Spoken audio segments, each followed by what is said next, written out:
In 2022, I decided I'm going to spend more time on the hobbies that I like. So that meant goaltending. And so, of course, there's videos and instructional things that I could be like, all right, these are things I can do to be a better goalie. But another thing that can help me be a better goalie, new gear. So I'm very fortunate that in Edmonton, there's a local retailer, United Sport and Cycle, and they have a demo program where we can pay a fee to borrow any of their existing sets of gear, and then any money that we use towards borrowing that gear actually goes to the set that we have. So I just put the order in last week, and I'm so excited, so I thought I would make a video to explain this is what I ordered. So this is the Brian's Optik 2 catcher. And I think that goalies love talking about catching gloves. There's always an opinion about what glove people like the best.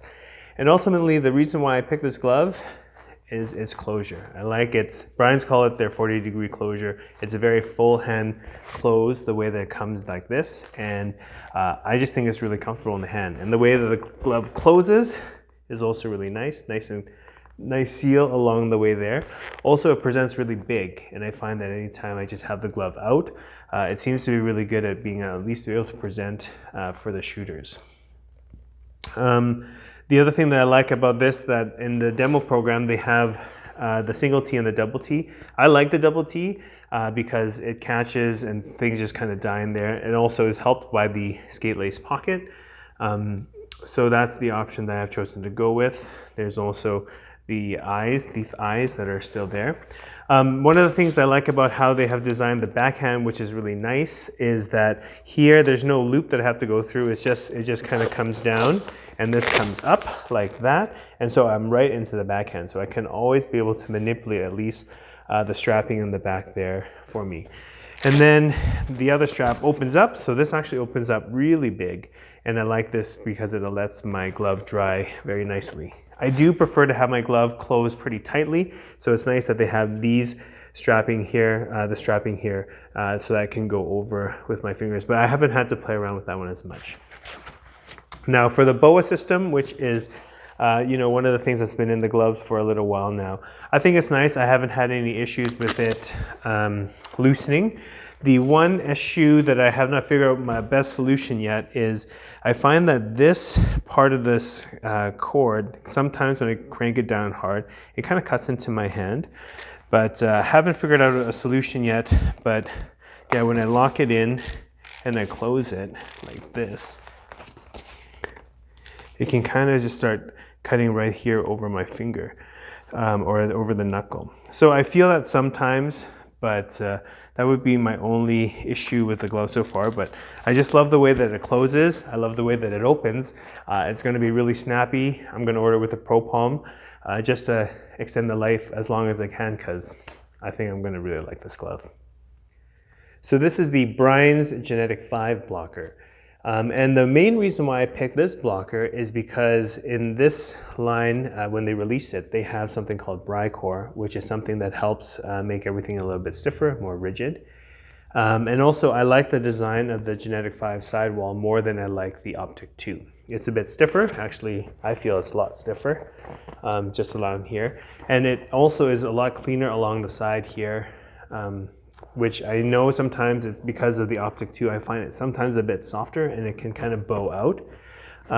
So with this blocker, I just find it's a lot sharper that way in how they've done things. Another thing that I like about the blocker is the palm. I think they made a running change to change the palm so that it's not so big. And so my 2013 blocker had a lot more play at the top, but now I find that the tips of my fingers reach the stalls there. The other thing that's nice here is in the index finger, there is a piece of foam here that is also there to protect against any pucks that ride up. So inspired by, I think, other manufacturers have done the same, but I think it's a good offering for our goalies who just want to have that protection. And in fact, I've not had any issues with the protection in the fingers, whether with my previous blocker or this one. I think that's good. Another thing to mention is for the cuff, I have decided to stay with the BOA. I was thinking about just cutting it out, or just going with the Velcro, but in the end, it doesn't really matter. It's a nice little feature, and And in fact, I really appreciate how Brian's takes a lot of care to make sure there's a lot of premium products in their products, or just features. And even just while we're here, just talking about something like the graphics, as something as simple as that. You know, we can pick, they have this style of the graphic, you can change the color beneath it, and that's customizable. And I just think there's a lot of nice features to make it a really good touch. The materials and the stitching look really nice, and so that's part of the reason why I picked the GNetik V blocker. This is the Brian's Optik 2 Goalie Pad, and so part of the reason why I like this pad is I feel comfortable in it. So when I demoed this, I just felt it reacted exactly what I hoped for out of my leg pad. And I think part of it is that my previous pads are the Sub-Zero, which is a similar kind of family. This is the evolution of it. But yeah, I just found, wow, I'm just really sealing the ice and moving as well as I thought I can, or I think I can, based on my skills. And so I really like that this really just fit into how I play, and that's why this was really at the top of my list right away after I tried this. One of the things that I think actually that makes this so nice for me is that in this calf here, they have this pillow, and it's just there. And I suspect that's one of the things that even I surprised myself when I'm like, oh, I got that shot. And so I think this really helps to kind of seal things down low, whether with the way that it wraps, but I think it's just really helpful in that. The other thing too is with this pad, so this is the max core. So the Optik 2 has 3 different flex profiles. So there's, or profiles to their pads. There's the Fly, the Flex, and the Max. So the Fly is a more upright, more rigid pad. The Flex is a more flexible pad. And the Max is a combination where it uses the stiffness of the Fly, but has the kind of the shape of the Flex. And so I just find that this sits in just a way that it moves with me the way that I want to move. And so I just really like how that really works together for me.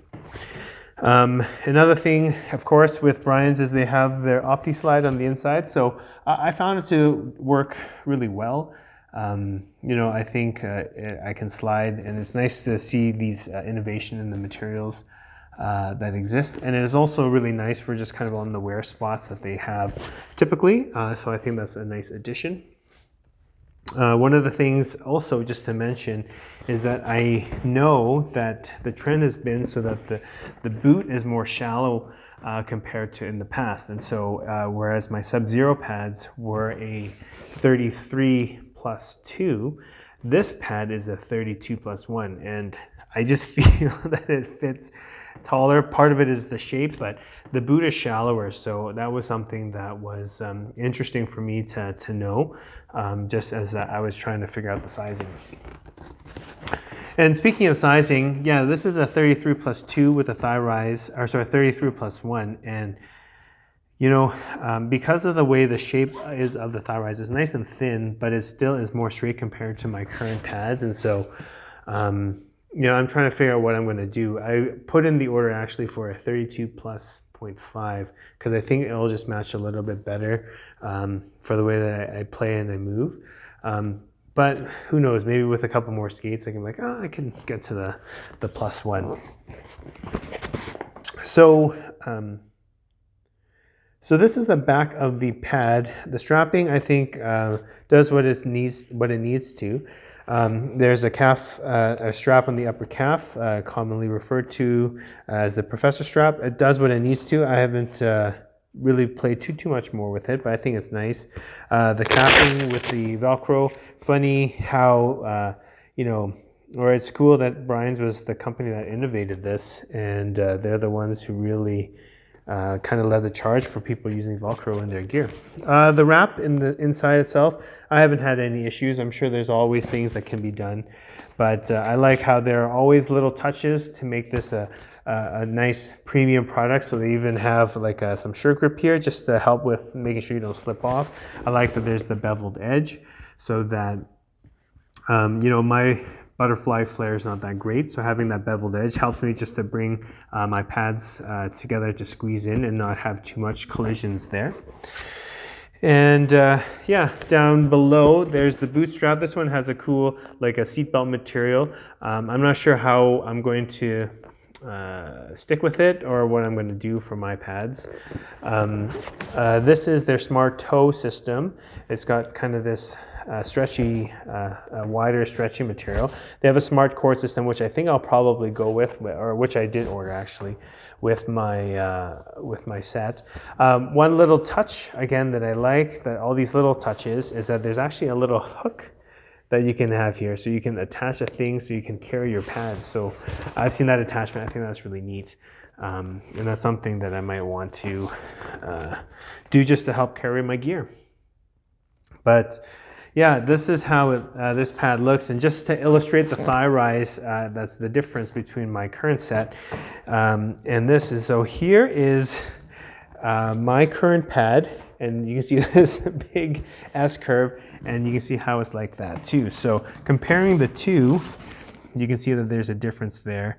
But so that's why I'm gonna see what I think about the thigh rise. But in the end though, this pad, it does what I would like to do.